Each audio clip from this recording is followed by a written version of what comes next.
Dans cette vidéo, on va aborder ensemble les deux facteurs d'influence majeurs durant notre phase de construction identitaire. Comme on l'a vu, durant cette période de 0 à 14, le cerveau n'est pas encore autonome, ce qui signifie que ses besoins ne sont pas les mêmes qu'à l'âge adulte. À l'âge adulte, on a la pyramide de Maslow qui nous explique un petit peu les besoins physiologiques, besoins de sécurité, d'appartenance, d'estime, etc. Bon, bah, c'est certain que si on va parler à un enfant de 3 ans, s'il a besoin d'estime ou d'appartenance, il va pas comprendre grand-chose à tout ça, ça ne lui parle pas du tout. C'est pas du tout, sur ces leviers-là, que son développement et que son épanouissement va se construire. Donc à l'âge adulte, comme on est capable évidemment de gérer des problèmes complexes, on est capable de gérer en même temps une vie familiale, sociale, un travail, des problèmes peut-être financiers et cetera, nos besoins ne sont pas du tout les mêmes. On a développé certaines compétences, certaines capacités cognitives, de discernement, des capacités aussi de mémorisation, d'analyse, qu'on n'a pas du tout dans l'enfance quand le cerveau n'est pas autonome.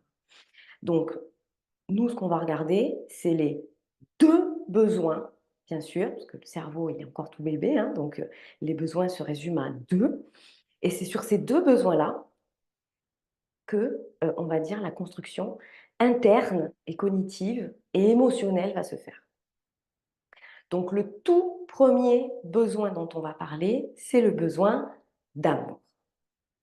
Alors ça, c'est quand même quelque chose de très récent puisque, il y a encore pas si longtemps que ça, on se rappelle encore où il y avait ce vouvoiement, une distance volontaire, dans certaines générations qui étaient très proches, où effectivement on pensait, et tous les experts de l'époque, psychiatres et cetera, pensaient que, eh bien, instaurer une distance affective avec l'enfant, c'était le seul moyen de le rendre fort, de le rendre autonome et cetera.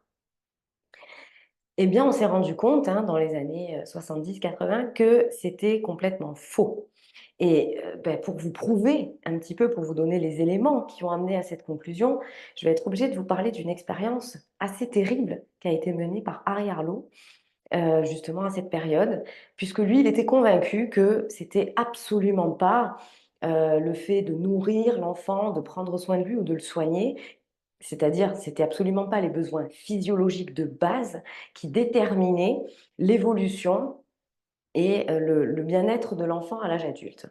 Lui, il partait du principe qu'il y avait un lien beaucoup plus fort, un lien qu'on a appelé par la suite l'attachement émotionnel, d'accord? Qui définissait véritablement le développement de l'enfant et qui pouvait même expliquer certains blocages, certains comportements toxiques à l'âge adulte. Voilà.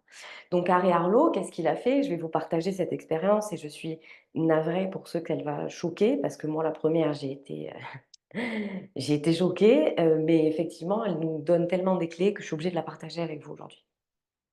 Harry Harlow, pour vérifier ses théories, il a, séparé des bébés singes de leur maman dès la naissance et il leur a proposé des fausses mamans singes de substitution en leur présentant 2 cages. Une cage dans laquelle la maman singe avait du lait à volonté. Par contre, elle était recouverte d'une matière en ferraille, plutôt hostile. On n'avait pas du tout l'affection possible avec cette fausse maman singe-là. Dans la deuxième cage, on avait une deuxième fausse maman singe qui, par contre, n'avait rien à manger, mais était recouverte, de mousse, avait effectivement ce côté affectif, un peu comme une peluche dans lequel on pouvait aller se blottir, dans lequel on pouvait avoir l'affection, mais n'avait rien à manger. Ce que cette terrible expérience a révélé, c'est que quasiment tous les bébés singes ont failli se suicider parce qu'ils ont choisi la maman singe qui n'avait pas de lait. Cette expérience, elle est choquante, mais elle nous montre quoi? Elle nous montre que naturellement, l'enfant qui, on va dire, est attiré par ses besoins prioritaires, va prioriser l'affection et l'amour au besoin de se nourrir qui, lui, est vital. Ça peut expliquer pourquoi à l'âge adulte, lorsque j'ai manqué de cet amour et de cette affection, je suis capable de me mettre en danger dans des situations où la relation est toxique, où je ne suis pas respectée, où je m'expose même à peut-être des violences, etc. Et pourquoi je me maintiens? Eh bien, tout simplement parce que ce manque qui s'est créé dans l'enfance a créé un trou béant qu'il faut remplir par tous les moyens. Donc ce manque d'affection est devenu ma norme, ce qui fait que je peux tolérer l'inacceptable et que je peux m'adapter à des situations qui sont très toxiques pour moi, qui peuvent même me mettre en danger. Ce que cette expérience a révélé aussi, c'est que, l'attachement émotionnel contribue à la confiance de l'individu. Lorsqu'il a exposé ses bébés singes dans un environnement beaucoup plus vaste avec des ateliers et des jouets, ben, il s'est rendu compte que lorsqu'il n'y avait pas du tout de présence de sa fausse maman singe, eh bien, le bébé singe restait complètement prostré dans un coin, terrorisé, il ne bougeait pas. L'environnement extérieur lui semblait complètement hostile et il ne pouvait pas évoluer ou se développer dedans. À l'inverse, lorsque la maman singe était juste présente, et on parle d'une fausse maman singe, donc lorsqu'elle offrait sa présence avec la mousse et le réconfort possible, et bien là, le bébé singe avait un comportement complètement différent. Il oscillait entre sa mère et l'extérieur en allant chaque fois un petit peu plus loin. Il a même très rapidement pris plaisir à s'amuser avec les différents ateliers et à explorer l'environnement extérieur qui lui était proposé. Donc effectivement, on voit que la présence, l'attachement, émotionnel qu'on va développer avec sa mère, son père et cetera, dans son environnement familial est fondamental pour créer un sentiment de confiance, d'accord? Mais on voit aussi qu'il est fondamental parce qu'il est prioritaire aux yeux de l'enfant par rapport à des besoins physiologiques de base: manger, dormir, se soigner. Donc cette expérience, elle a fait exploser toutes les croyances que pouvaient avoir les experts et les plus grands psychologues au sujet du fait que, bah, l'enfant, de toute façon, il comprenait rien, donc il n'avait pas vraiment besoin de tout ça. Il savait même pas vraiment ce que c'était. Donc voilà pourquoi ce besoin, il est fondamental aujourd'hui. Moi, ce que je vous amène en avant aussi, c'est qu'est-ce que ça veut dire l'amour? Qu'est-ce que ça implique? Et ça implique alors, ça implique beaucoup de choses évidemment, mais ce que j'en ai, détaché principalement 3, d'accord? Première manière, premier amour, première qualité, on va dire dans l'attachement émotionnel dont va avoir besoin l'enfant, c'est tout d'abord l'attachement émotionnel par l'affection physique et verbale. Effectivement, un câlin, c'est réconfortant. Parfois, il y a pas besoin de mots, effectivement, l'enfant pourrait ne pas forcément les comprendre. Par contre, un gros câlin, ça, on le comprend. Un mot agréable, un «je t'aime», «je suis là pour toi», ça, l'enfant le comprend. Deuxième manière, c'est la valorisation.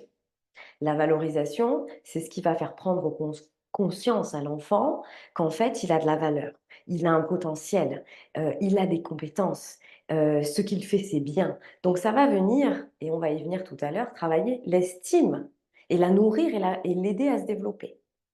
Le dernier point, c'est le soutien. Le soutien est une forme d'amour parce que soutenir un enfant, à un moment donné, dans une période difficile, s'intéresser tout simplement à ce qu'il a pu vivre parce qu'il a l'air contrarié et le soutenir dans les moments difficiles de sa vie, même si nous, à l'âge adulte, ça nous paraît dérisoire, une dispute dans une cour de récré avec tout ce qu'on gère. Eh bien non, pour cet enfant qui a une très petite expérience, c'est son mont Everest, cette dispute dans la cour de récré. Donc le soutien, c'est quoi? C'est se mettre à l'écoute des problématiques que peut avoir l'enfant, aller les déceler pour le soutenir et l'aider à les dépasser. Donc, tout ça, ça contribue à quoi? Ça contribue à développer l'estime, c'est-à-dire l'apprentissage et la reconnaissance de sa propre valeur. Si je me sens aimée, soutenue, valorisée, que je reçois de l'amour par des mots, par des gestes, alors j'ai conscience de ma valeur. Du coup, bah, si cet amour-là, malheureusement, ou en tout cas cet attachement émotionnel n'est pas de qualité, eh bien, il va y avoir des comportements, des mécanismes de protection qui vont se développer à l'âge adulte. Et ça peut être des croyances très profondes et très ancrées, complètement inconscientes, de type: «Si mes propres parents ne m'ont jamais dit "je t'aime", c'est peut-être que je ne suis pas vraiment aimable ou que je ne suis pas fait pour être aimé. C'est peut-être que je ne suis pas à la hauteur». Si mes propres parents ne m'ont jamais soutenue, c'est peut-être que je suis incapable de prendre les bonnes décisions. Ça peut être ce genre de choses-là. Si mes parents m'ont toujours critiquée ou ne m'ont jamais, validée ou valorisée dans ce que je faisais, c'est peut-être que ce que je fais, bah, finalement, ça n'a aucune valeur. Voilà, que c'est pas bien, c'est pas bon. Donc attention à ces croyances, parce qu'une fois de plus, à l'âge adulte, elles vont développer des mécanismes. Les fameux mécanismes qu'on a vus tout à l'heure, enfin qu'on a vu dans la vidéo précédente, sur les 5% de cette partie de l'iceberg qui en fait sont complètement autopilotés par les fondements de l'iceberg, la construction identitaire. Donc là, pareil, ça serait beaucoup trop long et moi, ça fait l'objet de coaching et d'accompagnement vraiment très profond. Donc, on ne peut pas tout faire sur cette vidéo, sinon cette masterclass durerait des heures. Mais je vous ai listé les 2 comportements principaux qui résument tout. Le premier, c'est la non-reconnaissance de ses besoins et de ses limites. Forcément, si on ne m'a jamais validé dans ce que je suis, dans ce que je veux, dans ce que j'entreprends, eh bien, je vais créer des mécanismes qui vont toujours m'amener à chercher cette reconnaissance, chercher cet amour, chercher cette validation. Du coup, je vais passer mon temps à m'adapter aux besoins des autres. Je vais passer mon temps à donner plus de crédit à ce que les autres pensent et disent qu'à ce que moi je pense et je dis. Donc ça va déconnecter complètement ses capacités cognitives à s'écouter, se connaître, identifier ses besoins et ses limites au profit de qu'est-ce qu'on attend de moi, qu'est-ce que je dois faire pour être aimé, pour être reconnu.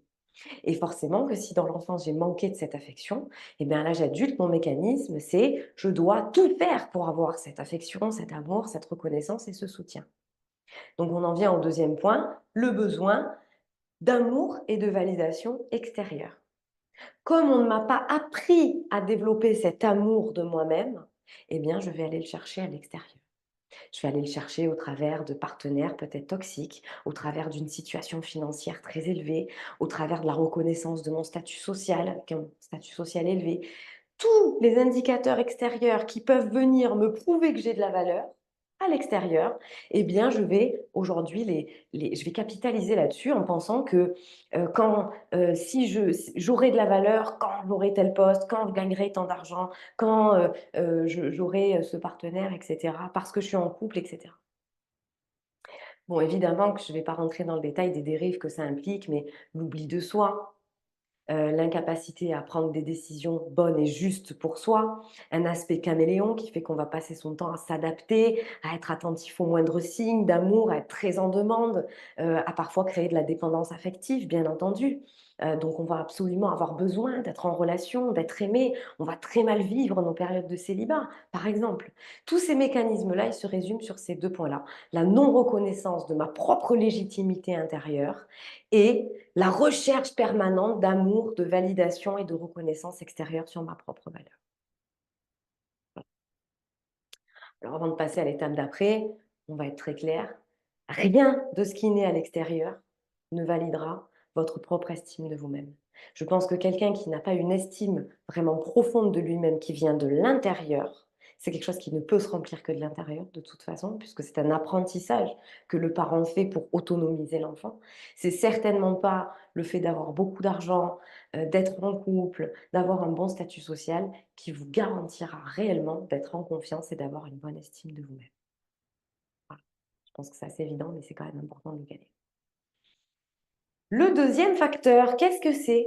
Le deuxième besoin fondamental de l'enfant, eh bien, c'est le besoin de sécurité. Le besoin de sécurité, il va définir tout le rapport que l'enfant va développer à l'âge adulte avec le monde extérieur. Donc en fait, qu'est-ce que c'est exactement ce besoin de sécurité? C'est le besoin de stabilité, de protection et d'un environnement sécurisant. Si je développe un petit peu, la stabilité, c'est non seulement dans le couple et dans ses parents qu'il doit la percevoir, mais c'est aussi d'un point de vue financier. C'est-à-dire qu'un enfant, il peut très bien grandir dans une famille très modeste. Par contre, si cette famille très modeste met en avant le fait qu'il manque de l'argent, on ne sait pas comment on va finir les fins de mois, etc., waouh, déjà ça crée avec l'enfant un rapport à l'argent qui va être très difficile. Dans sa tête, ça ancre que l'argent, c'est difficile à gagner, que la vie c'est une galère, qu'il faut tout faire pour avoir de l'argent, pour être en sécurité. Sinon, c'est dangereux. Sinon, mes parents sont pas bien. Donc moi aussi, je serai pas bien. Idem pour la stabilité relationnelle. Si on est dans un couple qui passe son temps à se disputer, dans une famille où il y a beaucoup de conflits, où il y a même des séparations, ça va, ça s'en vient, où il y a des partenaires qui s'enchaînent, l'enfant va se dire: «Mais en fait, si je veux garantir ma stabilité, il va falloir que je développe des moyens, il va falloir que je me méfie. Le monde extérieur est dangereux, c'est pas facile d'aimer, c'est pas facile une relation stable» et là aussi, tout son rapport à la confiance, à la sécurité en relation va être complètement modifié. Voilà. Cet environnement sécurisant et ce rapport à la stabilité, à la sécurité, il va être fondamental parce que lui, il va développer la confiance en soi. Et la confiance en soi, c'est quoi? C'est l'apprentissage de nos propres capacités personnelles à faire face à l'adversité et à réagir avec l'environnement qui nous entoure.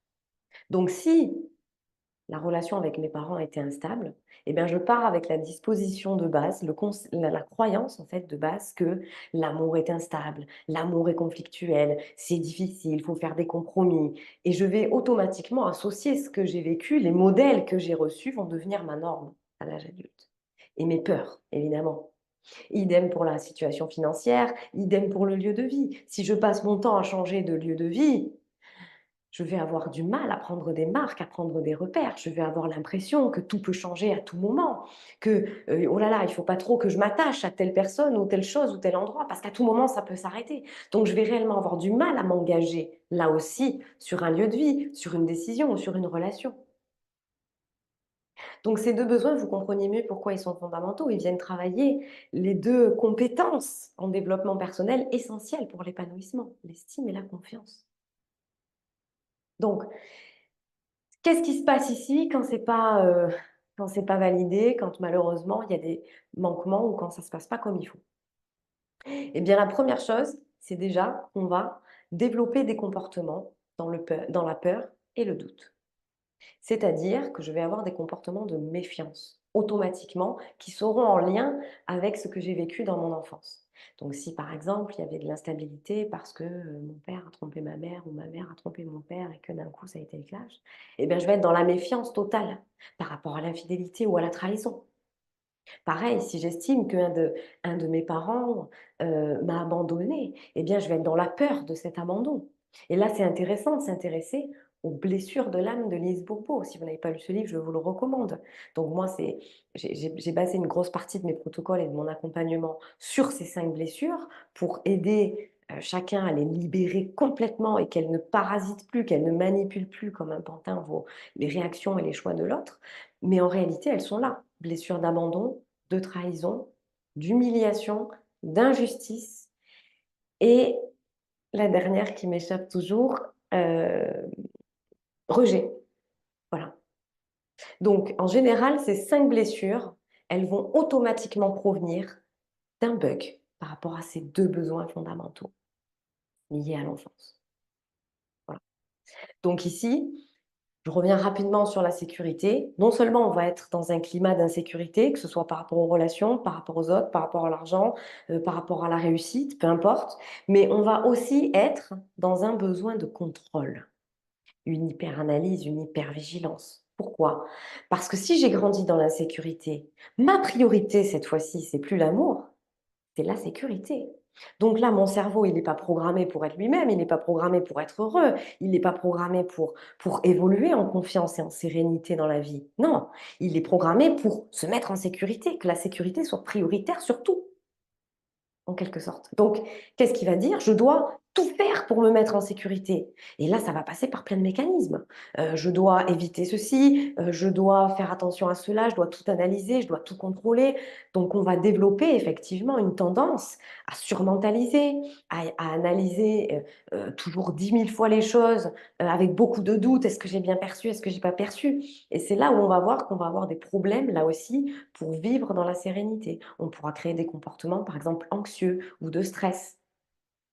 C'est de là qu'on va trouver, que l'origine va naître. Voilà. Donc, ce qu'il faut, retenir de tout ça, c'est que ces 2 besoins-là, ils sont fondamentaux. Ils nous influencent à l'âge adulte et ils pilotent nos comportements, nos émotions, nos réactions, nos choix. Donc, Le but, c'est absolument pas de blâmer nos parents, de blâmer. Je pense que chacun fait de son mieux au moment où il fait les choses. D'accord?